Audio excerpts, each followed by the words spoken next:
my class actually had a totally different title.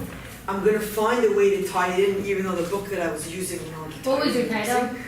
My title was Pesuken Nehama, which means Pesukim of comfort in Sefer Yeshayahu. This afternoon, we're going to do it. We're going to do it the last part of the class. We'll spend some time on that. But I really, I taught this class this morning, and in my class I noticed that 3rd, 4th, 5th grade boys. I said, how many at 3rd grade to 12th grade? Okay, how many in this room ever learned Gemara? Some kids didn't raise their hand. I'm like, this is pretty cool. It's a pretty cool idea to actually see what a Gemara looks like, even though you probably never looked at one, at least not in an actual daf. And I'll ask, how many of you have ever looked into a Gemara like this in a class before? I lost Diane because there's a Gemara. No, I'm joking.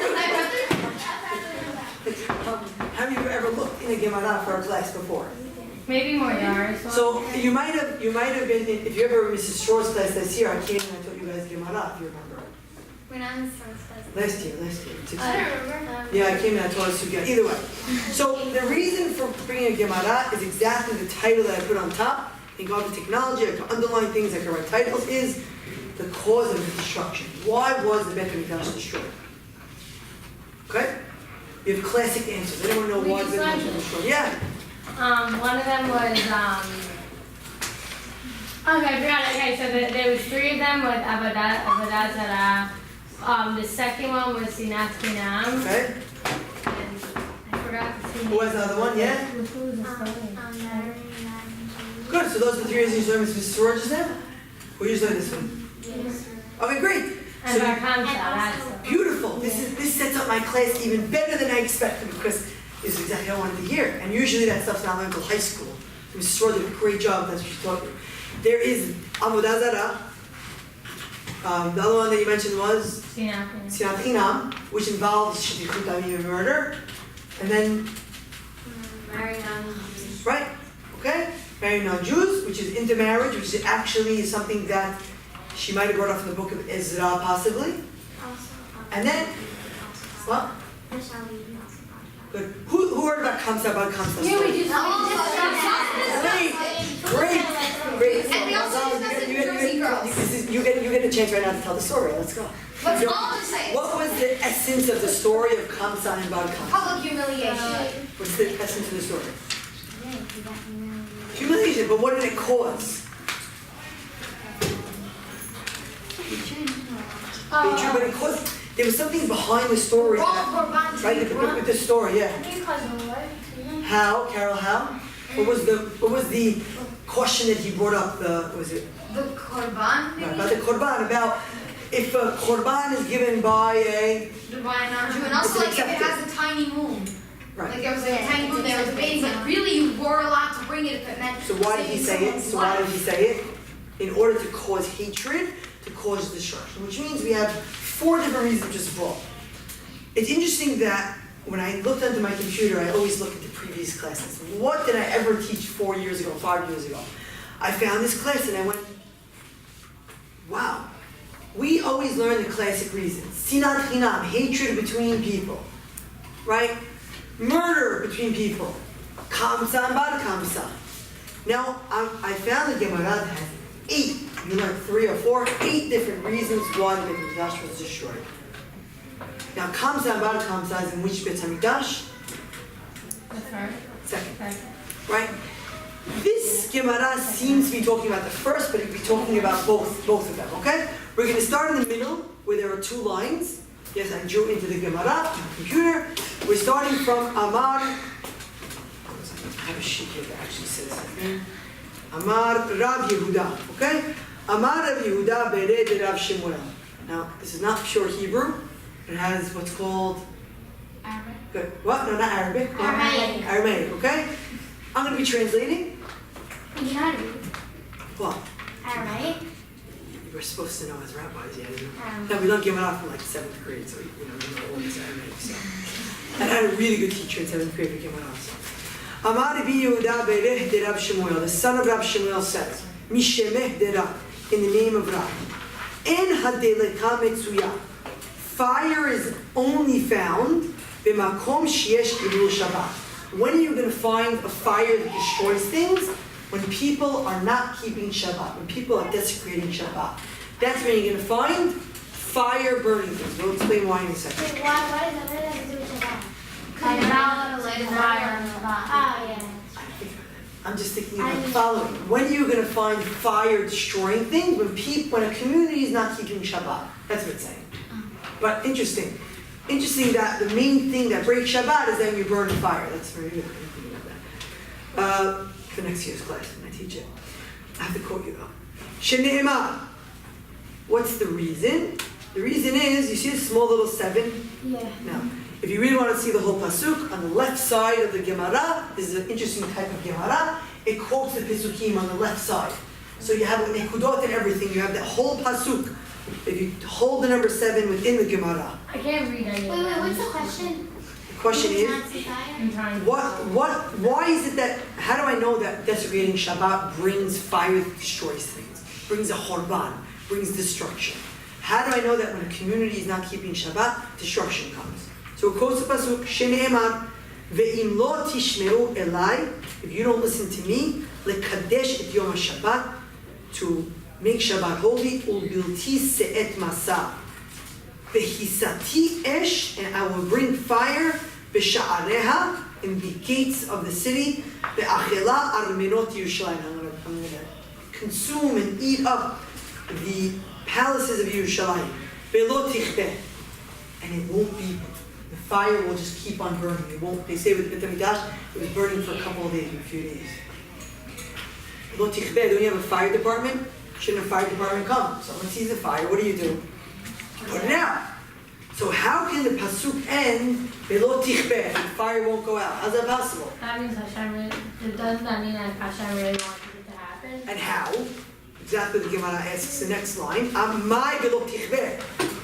But how could that be? Someone's going to try though. Amar Rabbi Haman bar Yitzhak, this is a different rabbi, B'sha'a she'en b'nei adam misuyim lechabota. No one's going to be around. When I bring the fire on Yerushalayim, no one's going to be around this year. Where are they going to be? Look at that. Dead? Are they dead? In the fire. In the fire? Resting? No. Not at home. In Galut. Or the people that would care enough to put it out are just not there. God did it at a time where no one's going to be around. I don't know if you ever learned the story of Rabbi Akiva who saw foxes walking through the Beit HaMikdash. Okay, we'll get to that now. So, what? We need to shoot that. No. So, Yerushalayim is now being destroyed because of Hilul Shabbat. And here comes my question. There's going to be a list of 8 different reasons why the Beit HaMikdash is destroyed. Look at source number 1. Amar Abaye. Abaye was a rabbi. Actually, there's some research on him. and Rabbi. Impressed? Good.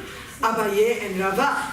Abaye and Rava were 2 rabbis who were very famous during their time period, living in the 300s, which is 1700 years ago. They were 2 very famous rabbis of their separate communities. Abaye says, Amar Abaye. So I want to try to read this all in Hebrew. בירושלים אלא בשביל שחללו בה את השבת שנאמר במשפטת זה. If you want to actually read the Nikudot, go to number 8 on the left side. The last couple of lines of number 8. Umishapetotai on the left side, Okay. No? Oh, here it is. The last 2 lines of number 8. כהניה Okay, you read the whole pasuk. Oh, the last You one. can read 2 lines or read the whole pasuk. What do you guys want? You want to read the whole pasuk so we get it? Read the whole pasuk, There you that's go. how we're going now. כהניה. כהניה חמסו שלתי ויחללו קודשי בין קודש לכל לא הבדילו ובין הטמא לטהור לא הבדילו ומשבתותי עלמו עיניהם ואכל בתוכה. Okay? This means the following. Yehezkel is talking about when destruction is happening. Wondering why it's happening, he says. The Kohanim were destroying my Torah. And they were making my things that are holy, not holy. How? They were lifting their eyes away from the Shabbat. Shabbat? Hey, Shabbat's an important. How do you lift your eyes? What? How do you lift your eyes away from When you say I don't care about it. Lifting the eye is like, don't know, point type of person, yeah.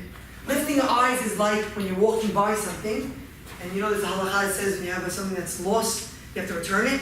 Don't lift your eyes away from it, because you go like this, oh, who cares about Shabbat? I'm going to go do what I want to do, right? And why Shabbat? You tell me, is Shabbat ben adam lachavero or ben adam lamakom?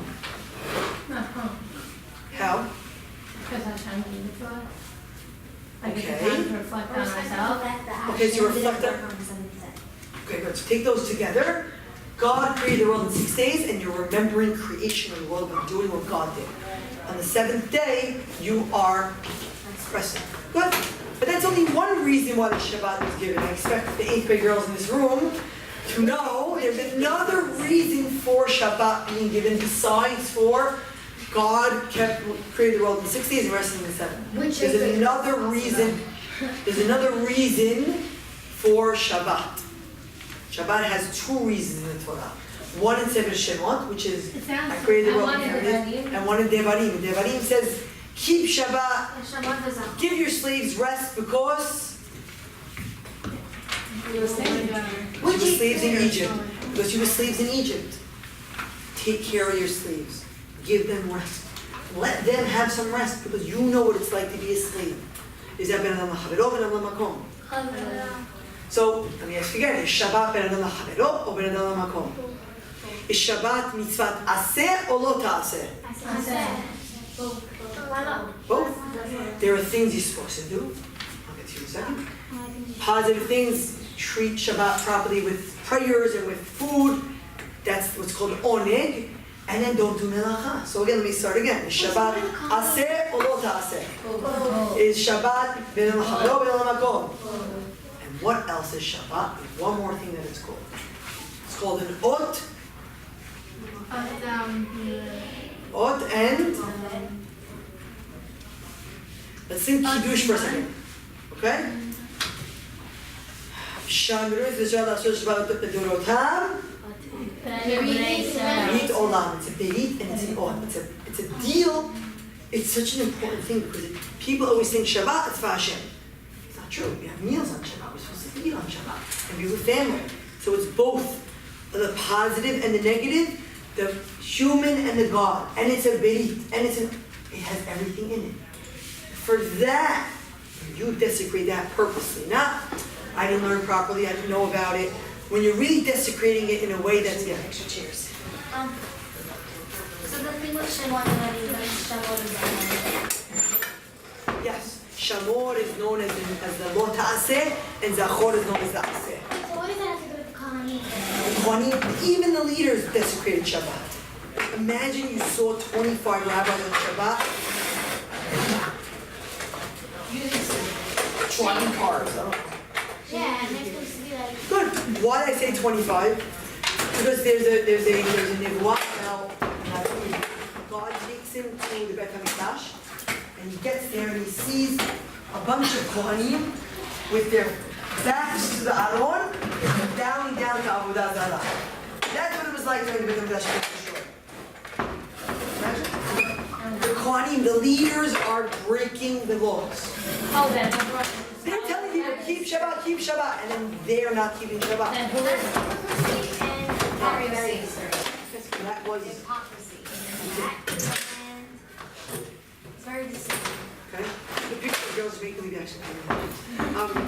Amari BeAb. Number 2, Amari BeAb.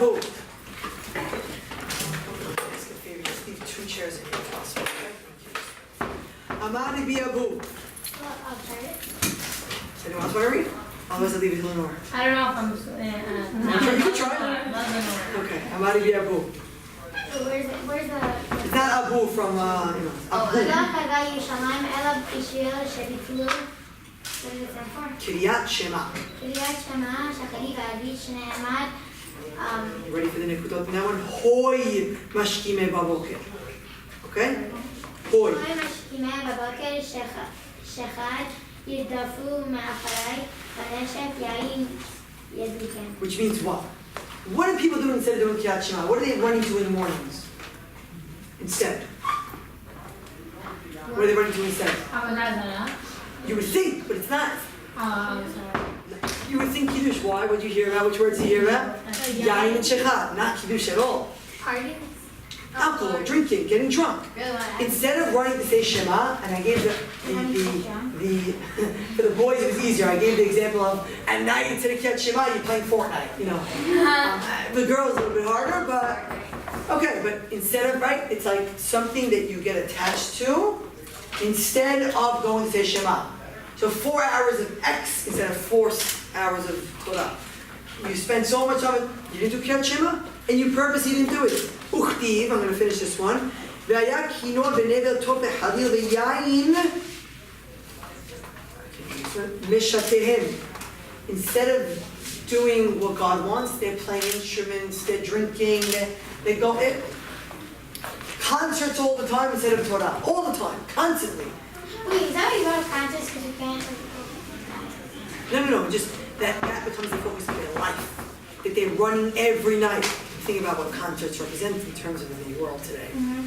Most of it's getting drunk and you throw, what is it called? Mesh pit? What is it called again? Mosh pit. Yeah, when they throw the guy off the stage and he's like, ah! Stage dive. So, don't they do that at the end of the movie Rat Race? Have you seen Rat Race before? What? Wait, what do they do? They go to the mosh pit, what is it called? They jump out the stage. Anyway. Okay, now, so, and it says, instead, that Paul Hashem instead of looking at action of God, instead of trying to learn who God is, instead of learning Torah, or acting properly, or hanging out with friends and talking like normal human beings instead of yelling and screaming at each other, what do?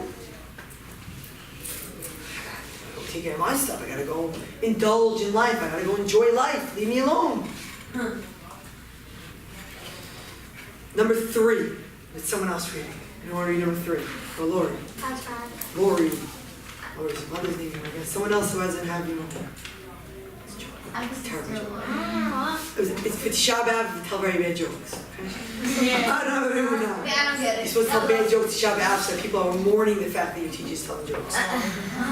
That Amar Rav Emunah. Go. Number 3. Amar Rav Emunah. Oh, you skipped one. Lo Yichava Yerushalayim. Not your fault. It's hard to.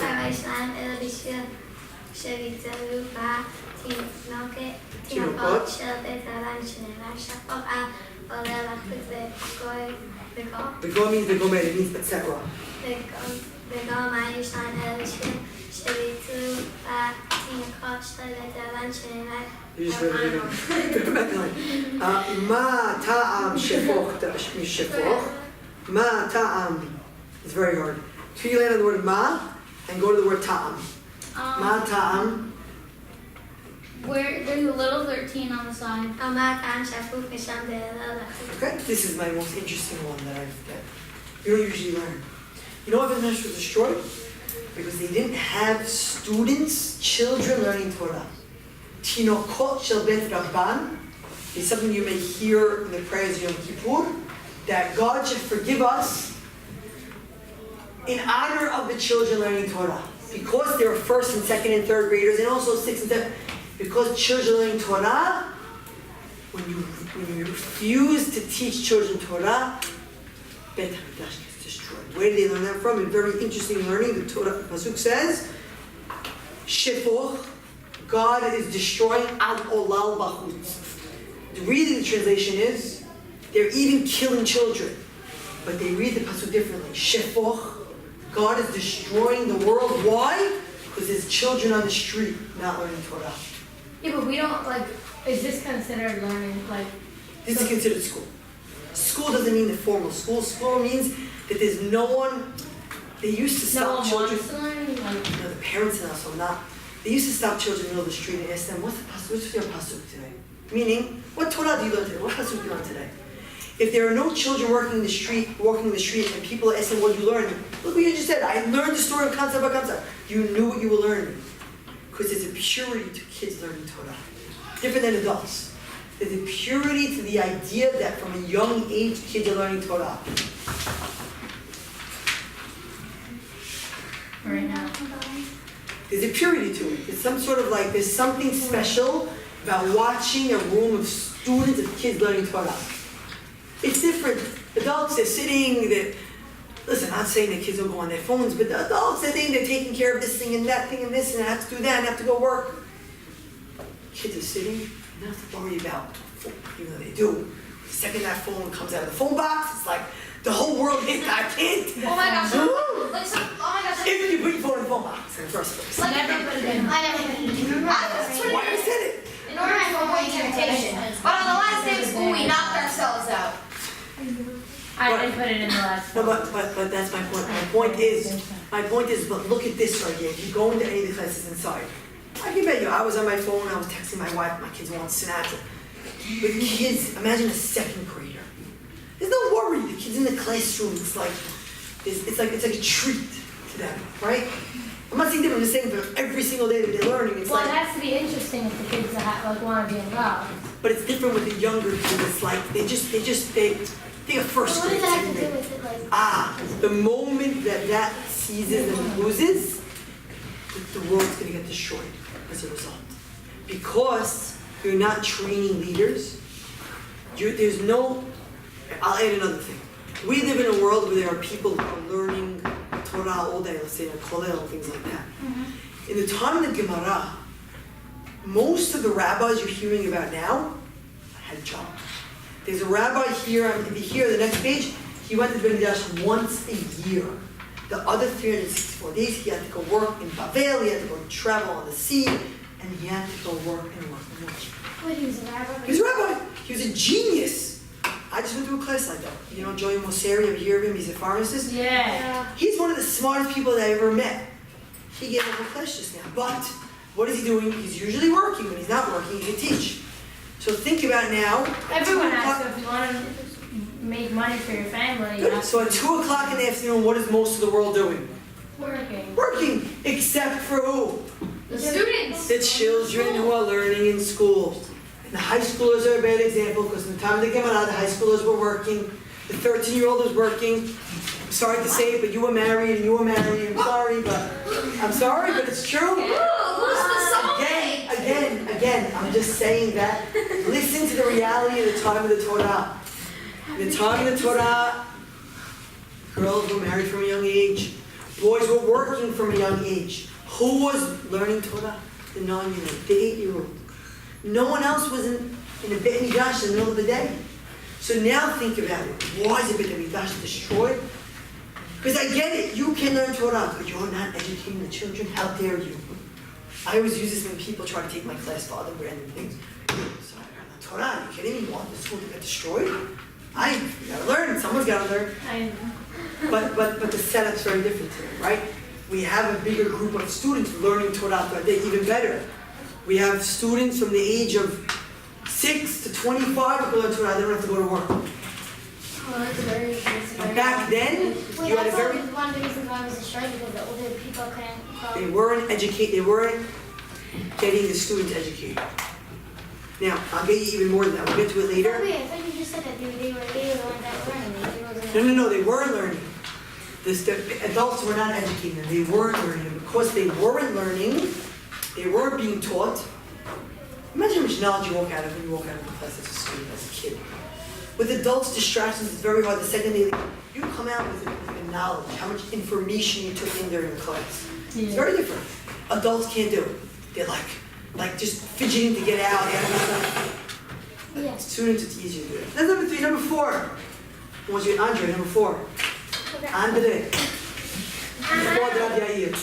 Number 4, Amar Ola. אמר לה, לא חזר ירושלים, אלא מפניהם שלא היה להם בושת. פנים מזה שנאמר. Okay, do we all have the place? We're at the number 4 in the Gemara, not the number 4 on the left side, in the big letters, number 4. Okay, yes, שנאמר. שנאמר הבישוף, כי תועבה עשו גם בוש לא יבשוף. Which means what? What does it mean, boshet, panim? What's boshet? That sounds very familiar. What's boshet? Yeah, Embarrassment. good. Embarrassment. So each bullshit means embarrassed person. His name was really Ishbaal, which means a man of Avodah Zarah. But they changed it. Don't ask why his son just shows something. It was that. Oh, But either way, I'll ask it later. Either way, you can come in. Hello. You can sit. And you're not missing much because we're in a list of certain things. So. Come sit here. I asked, how many chairs did I ask to keep on? Two. Look at that. I knew you were coming. Here you go. We're up to number 4 in the middle. Okay? So one of the reasons is there's no bullshit panim, which means when you do something wrong, where's your sister, by the way? I texted her to come. Grace. Sleeping. There you go. That's a good answer. When you do something wrong, what usually sets in a little bit after? Guilt. Guilt usually sets in. There's no guilt. People are doing something wrong. We're talking about why the Beit HaMikdash was destroyed. And they don't care. And they don't care up to the 4th reason. People don't care. They're with each other doing bad things. They're stealing together. He's robbing that house, she's robbing that house. No one's any embarrassment doing something wrong. Embarrassment's important because even when you're doing something wrong, if you feel embarrassed, it means you're a good person, at least to an extent of, you know you're doing something wrong. There are people, most people were doing something wrong and they did not care. What they say? God's over there, I'm over here. No one sees it. But Hashem's all over. They don't think like that. Actually, most human beings, although we say it, don't think like that. Most human beings function like this. You ready? Like you believe that Hashem's up. When you're in a shul, God's there. When you're in a kosher restaurant, God's there. When you're at the Rosh Hashanah Seder, God may be there.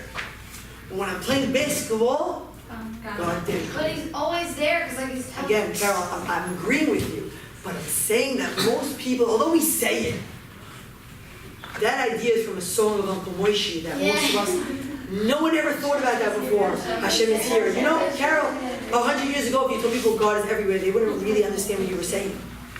It's only in our brain because of Uncle Moishi. And yes, the rabbi sitting here who loves Arabic music used to listen to Uncle Moishi when he was 3 and 4 years old. I embarrassed myself a So little he's bit. not everywhere? So that song's gone? He is in a sense, but he's not. He is. But Yeah, I still don't really understand that. That was my childhood. there are places where God is not. You know where God is not? From school. God is not. It's snowish. God is not. God is not present where there are evil people all working around. God does what? How do people get punished? When God says, I'm not going to be there. So Hashem is everywhere is a nice idea, but He's only everywhere when, first of all, when you're doing good actions. So God wants to help you, so He has to be there to give you a reward. When you're doing evil things, God needs to turn away so that you get punished. For example, someone always gives an example. Things are rough. I'll give the following example. Imagine I have a cup. Now, how do I take care of the cup? What I've got, I was looking at me like, I have a cup. I don't have a cup. I'm just using these anymore. You put a Band-Aid, right? A Band-Aid over here. What happens when I remove the Band-Aid? There's a scan. It looks wrinkly. Germs can get in and affect my wound. Hashem puts the Band-Aid on our wound many times for us. When we do Tish'a BeAb, when we act nicely, the second we open the wound and God turns away and the Band-Aid's gone, the goyim, he says, are the germs that come in and affect us. What do? They attack us right away. Whether it is with bad values, teaching us to do bad. I'm not talking about goyim who act properly. I'm talking about, and I don't like you, I'm talking about other people who want to attack us also physically. The second God is gone, it's like that Band-Aid is gone. The wound is open and it's gushing. No one's there to stop the But blood. why never use your side? He does. Open up there, buddy. I don't like it. In Parashat Ha'azinu. We read it this morning last night. Ve'anochi astir panai mehem. You know what I'm going to do? When you're acting bad, I'm going to turn my face away from you. Now think of another example. There was a rabbi in Flatbush. How do you go to Flatbush here? Me. You know where our Fellner is? Oh, It was either Rabbi Fellner or Rabbi Herzberg who told me this. I don't remember who it was. He said the following. You can imagine for a moment a kid going to school for the first time. Now what does the parent do? She's in the car with the child. The child's crying, I don't want to go to school. I don't want to go. So the parent leaves the car and holds the child's hand and walks the child to the door with the cute knapsack, and they're scared to go, and they go in and they think the class is over now, by the way. So. Now the next year, what happened? Okay. The parent takes the kid out of the car, but doesn't walk with them. Because now you can walk, I'm going to watch you. The following year, the kid leaves. Goes on the bus. And now the kid's walking into the school by himself and the parents in the car. But the parents watching and the kid keeps on looking back as the next year, I'm not going to use the bus example. The next year, the parent is there and the kid is walking. And the parent doesn't want the kid to see them. But the parent's watching. The parent is watching and is there.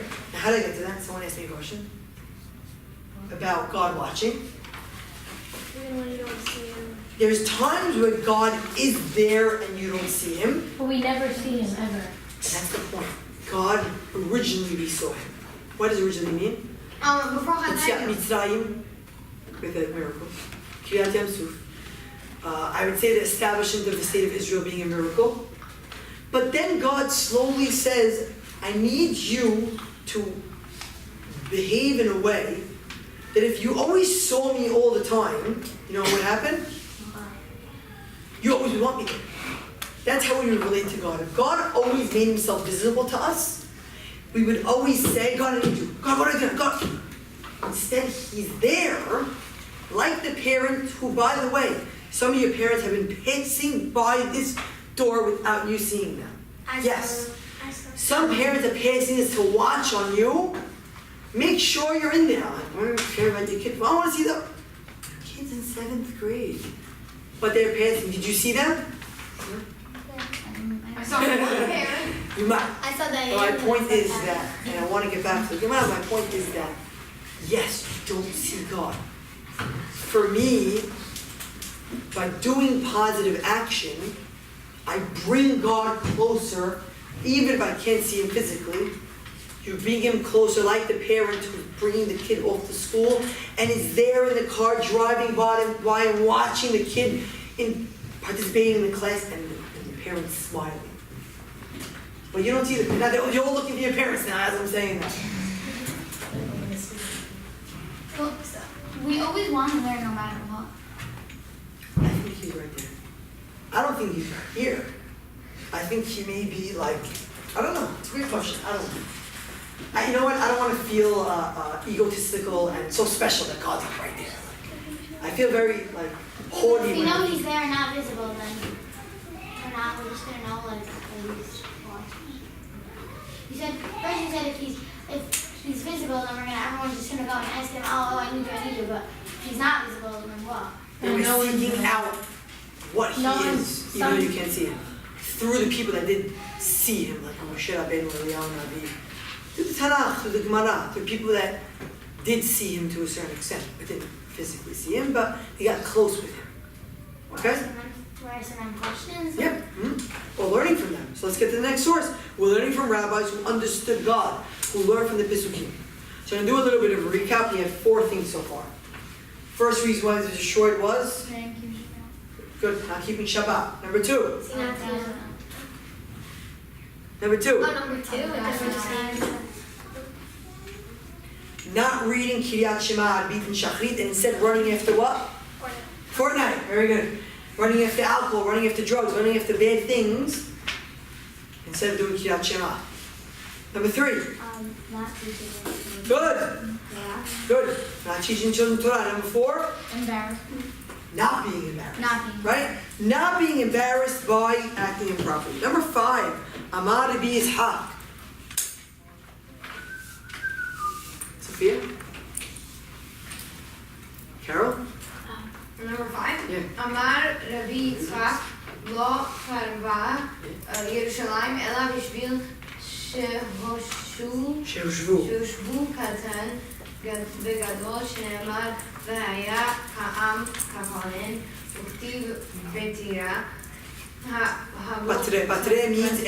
Batre means after that pasuk. It says. Habok tabok haaretz. Good, stop there. So what's the reason why here? Shehushvu katan vegadol. I have a board here. I used to have a board. This is even a board there in my class. What's the 5th reason? Shehushvu. Compared. Yeah. Yeah, the fifth one. Shehushvu, katan and gadol. What does it mean, shehushvu? To compare little kid. Meaning, They equally like right? They were treated equally by other people or by themselves. I'm the same as an adult. If anything, I'm better than the old person on the train. You know how to use a phone? No. I'm better than you. You're useless. It's future's technology. Get out of here. Or where you have a whole room of adults and children, and the children are taking the places of the adults in their seats. Meaning, not this, you should be giving more respect to who? No. Why do we in Judaism respect the Bill? Not the other religions don't. Why do we say that we want to respect elders? Oh yeah, that and also Why? we have to stand up for older people Why? and also teachers that are older. Because They teach us. Because they're more experienced than us also. The experience that we have going through life is small when we're children, and it grows, and it grows. Right? I did things when I was younger, even related to Torah, that was like silly. Because I just didn't have experience. I didn't know how to react to a situation where someone's doing something wrong. And we'll get to that next. Number 6. What do you do when people are doing something wrong? Let's see number 6. Amar Rab Amram. Hold that. You sound like you wanted to read it before. You were like, Amar Rab Amram. Amar Rab Amram. Bereh means the son of. Bar mitzvah means, you know what bar mitzvah means? Son of mitzvah. So bereh means son of. Bereh. Rabbi Shimon. Bad Abba. Amar Rabbi Shimon. Amar Rabbi Shimon Bad Abba. Amar Rabbi. Hanania. לא חלבה ישוען אלא בשביל שלא הוכיחו זה את זה. That means להוכיח זה את זה. To prove. Not prove. To show. להוכיח. When I am mochiach you, what does that mean? You're If you're doing something wrong, I'm going to I'm going to tell you what to do right thing to do. Not that I'm going to embarrass you. And that was a good example of what they say in halakha. If a person's really wearing tefillin wrong, you know what you don't do?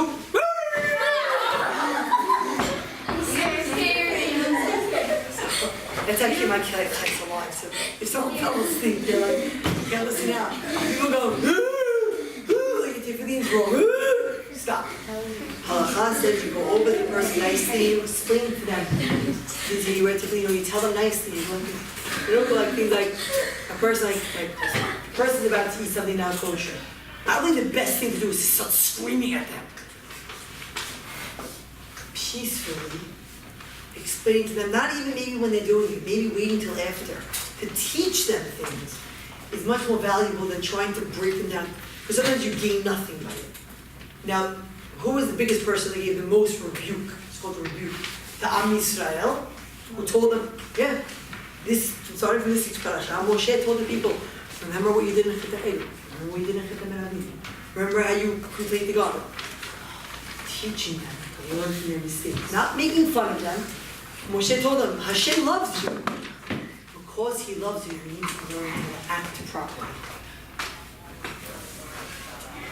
This is a very hard thing to do. How many of us know how to properly teach someone to do something right when they're doing something wrong? When I'm doing something like And someone else doing something wrong. How many of us know how to properly teach someone something they're doing wrong? Yeah, imagine adults doing something wrong. They come to you, yo, tell me what to do. But the Torah says it's an important thing to do. I did that time. If you don't teach them nicely what to do, they're going to do more avirot. Or Baba always says that. What? Not because of that, if she ever makes a mistake or She says a tell us. mistake, she says that. Because you know what happens? You don't tell them the mistake. The mistake's on you. Oh, but then you're also learning your own thing. Sure also. Now I think, And yes. she Peter. you said there's something about like when you approach an adult and you said you can't tell me what to do. I'm like thinking at least my mother accepts when I try to teach her something wrong. It's hard. She actually accepts it. It's She's hard like, because when your you're parents. right, it's okay. I'll like try to fix what I did. But imagine when a parent tells you to do something on Shabbat. What supposed to do? You like, well, if your family is like that, Yeah. You know what I do? sometimes it's better to say something, and sometimes you know better not said, because you know that you're gonna cause a bigger fight. You have to know your audience. So you should do it if they tell you to do something you should It have. depends on the situation. Depends on the situation, it really does. It's a whole different class, maybe one of my classes summer, it's a whole different class. Like little kids sometimes can tell them, oh, shut the light off, turn on the air conditioner because they can't do it. I overheard someone say like, you want to know again? I don't know. Oh, okay. So I overheard like actually it was a lifeguard at my camp who was like saying he was like explaining to someone else like the basics of Shabbat. Like you can't ask someone to do it because it's like your obligation. But they So learned he's it, they learned it this year in, Yes, they learned it this year in Rashi. You And can't like- tell the kid what to do on Shabbat. You are instructed to make sure the kids keep Shabbat. Yeah, and so he's like, you make them feel like, oh, I wish I could do this, but I don't have any Right, of right. this to do it. Right. And then they're like, oh, they're hating me, I should go do it. Wait, so are you not allowed to tell your house? Because sometimes I don't really want to get into this now. I know. I know what to do. I'll come back to that stuff after. I'll take the notation because I want to get there's two more reasons why it was destroyed, and it really helps bring the whole class together into one whole. Okay? Yes, I remember hearing something like about this, but I forgot what the answer was. But let's say you're like, Grant Avenue. But Phillips turned to the Grant, so I don't know if you're. let's say your parent turns on the light on Shabbat, and you know that it's wrong, but I feel like you're like Doing something tell like that them- won't help. Maybe later, when they're calm or when they're not in the moment, it's better. Okay, but maybe in that time, Still, it's fine. I'm sure they can talk things out. But we'll get maybe in that time they could do more sins or something like that. So that's the debate always. What do I do? The person might be doing more sins in between. What do I do? But you may not be accomplishing anything. You're going to tell something they're going to listen to you? They might. They might. You might say, listen, you may have forgotten it's Shabbat today. You might have been prepared for them to yell at you back. Who do you think you are? Like yelling at you. You just got scared. Right? They might get prepared for that. I want to add something to this source. This source explained that the reason why it was destroyed, because people weren't rebuking them. Read the pasuk, Shne'emad. שנאמר היו Sadeh. You can read the Hebrew on 16, so you can actually read the pasuk. 16? Yeah, you said that kind of thing. היו שרי לא מצאו מרעה ויאכלו ולא כרך לפני עוד. Right? They're like animals, and ayal is called a hart, H-A-R-T. Okay? You're like an animal that doesn't find grass. Why? Ma'ayil ze rosho shel ze v'sad tzanabo shel ze af yisrael shebetoador kapshu b'nhem ha'kakav v'lo achichu ze ze. They're like, they just went like this. Oh, you do something wrong? Oh, I'm not going to get involved. Yeah, something like that. Sometimes it's okay not to get involved. Sometimes you really have to teach people. You listen. Sometimes it's not your business, so. Sometimes not your business. Yeah, sometimes there's like two people fighting and I don't know, and I'm not just gonna go. Not your job. Not Maybe your you job. to get him out. Not your job. But when it's something you do know and you could help out. Now I want to add something that will help the situation of rebuking each other and things like that. If you notice, what's the difference between source 1, 2, 3, 4, 5, 7, and 8? Verse 6. What? 6 is a longer title. 6 is a longer quote. Amar Rav Amram, the son of Shimon bar Abba. Amar Rabbi Shimon bar Abba bar Chinam. You can't just tell me, Amar Rav Amram. You have to give me this whole long list of names. So I want to add, before we get to number 7, a very important point. There's a Mishnah that says, you know what brings Ge'ulah, redemption to the world, instead of being destruction? When you repeat something in the name of someone else who said it. Ha'omer davar b'shem omro. When you say something in the name of someone else who said it. Like what? Now, those students who have me know that when I teach something, I may quote what a student says the day before, or might say, oh, this student said, not because the Gemara says. You know why it's important? When you quote something and it's someone else's and you quote it as yours and you plagiarize, what are you doing it for? Yeah. No, why are you doing it? As a grade maybe? No, why are you as a teacher doing that? You're teaching and you're not quoting the rabbi that said it. Because you want to like come up with something on your. You want to sound genius, right? You want to sound smart, right? Genius. My wife hates when I say that. You want to sound like it's very smart. When you quote someone else, what are you doing? You're making them look smart. Wait, I'm teaching. I want to make that rabbi look smart. No. That also is something that needs to be worked on. Quoting other people laugh when I quote them. You didn't have to. So no, people should know that you said it. And I do it because I also think people should learn that Torah is not about how smart I am. Torah is about sharing information that is true. That's Torah. That a mitzvah that a rabbi taught of how to act, say it in his name, because it's not about who said it, it's about what the mitzvah is. So by quoting someone else, that's why it's so important. Because we're quoting each other, we care about each other. I care that my dad said that, or I care that my rabbi said it, or I care that that person said it. So I'm quoting them. It's important. And it brings redemption, the Mishnah says. It's so important that when the things are destroyed, it can uproot destruction. Because what else does it show? When I quote other people? What avirah does it take it away when I quote other people? You jealous, maybe? No, when I do quote other people. When I do quote other people, what does it take it away? It takes away selfishness. It takes away ego. It promotes love between people. Mm-hmm. When I'm quoting someone else, it means we're together. What? You said? Right. You like what they say and you like them enough to quote them. You're showing unity between people. So now I added another reason. So now we're 7 reasons in. So we're looking at number 7. Now even though it's number 8 based on my reading.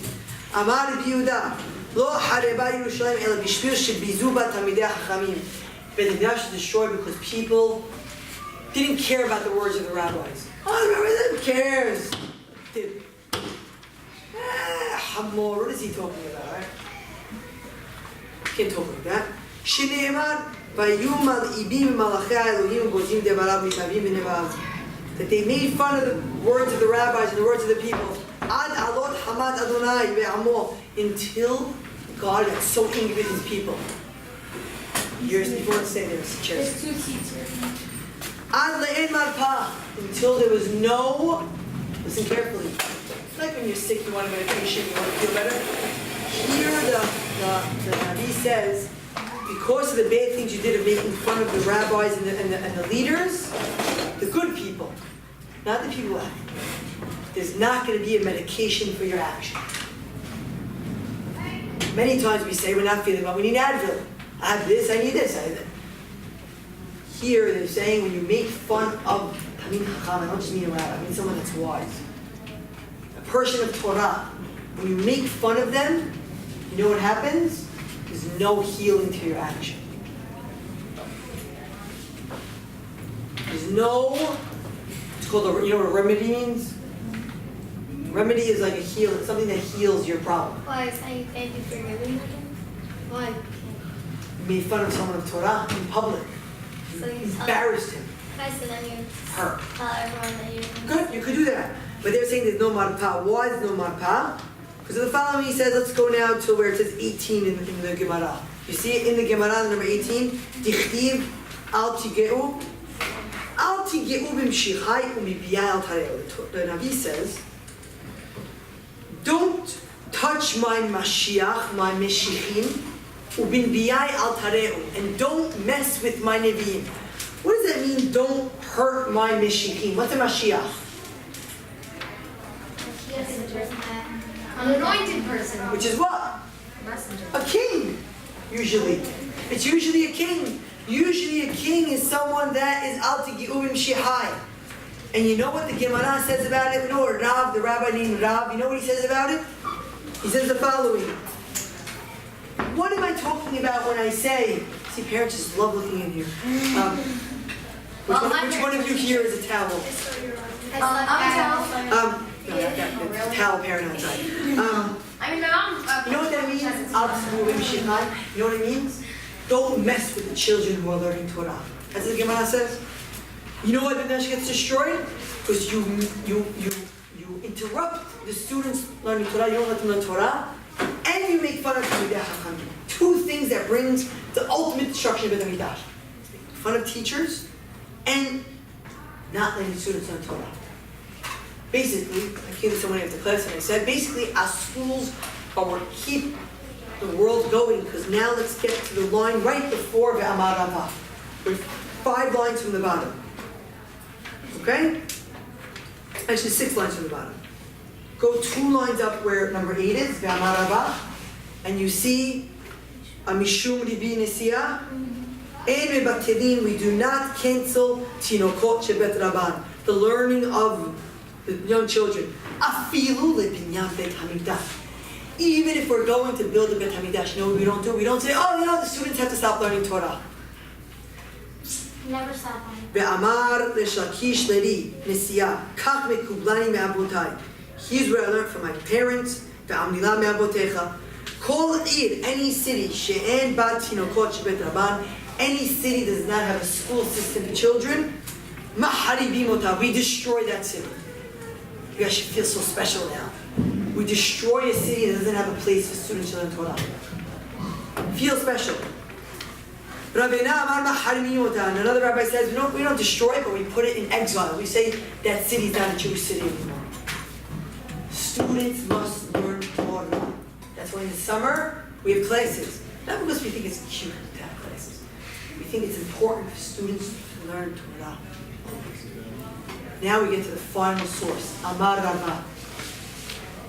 Caroline, can you read it? The Amar Rabba. Caroline, you read it or no? Oh yeah, I just Caroline. Oh, you get confused with the names. למד והלוך עלי ירושלים, אלא בשביל שפסקו ממנה אנשי המדינה שנאמר, שוטטו בחצות ירושלים וראו נא ודאו וביקשו ברחובותיה אם תמצאו איש. אם יש איש עושה משפט מבקש אמונה ועזרה. Stop there, perfect. What was missing from the streets of the Jerusalem wall of Beit Mikdash got destroyed? What was missing? You looked around. Let's put yourself in the position right now. You're looking around Yerushalayim while the enemy's coming in. What's missing in the streets? Besides for food and water. An army? Okay, but what else is missing? Anshe Emunah. What's an Anshe Emunah? People of faith. Which means, look around Yerushalayim. Im timseu ish or isha oseh mishpat. Find one person for me. Find one person for me that's doing good. You have someone peering right now. Find one person that's doing good. I tell you, they can't resist. The door is like, it's Come on. Anshe Emunah. Not one person that's doing good I can't find. And I'll leave you with this verse. There's actually think about the following thought. And this is words of Nehama. We say after Hatzot, after midday, it becomes Nehama. Now we focus on rebuilding. We don't mourn anymore. Now we call it the time of comfort, Nehama. And the time of Nehama, good one. And the time of Nehama, we are now comforting. We are now going to a place of comfort, which means you have to rebuild. How do you rebuild? We can rebuild even from one individual, from one person. Who taught us that when there's destruction, we can rebuild from one person? One family, one person can rebuild it all. God said, find me one person. Listen how powerful this is.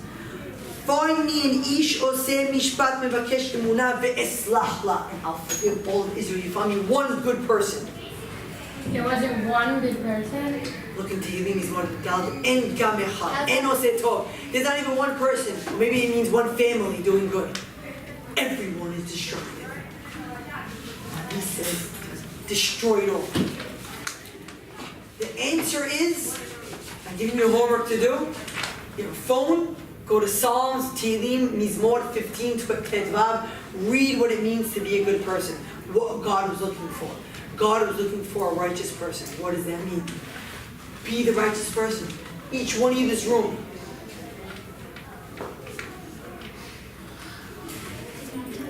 think I'm number 25. 25 people in this room, each one of us took it on ourselves to be that person.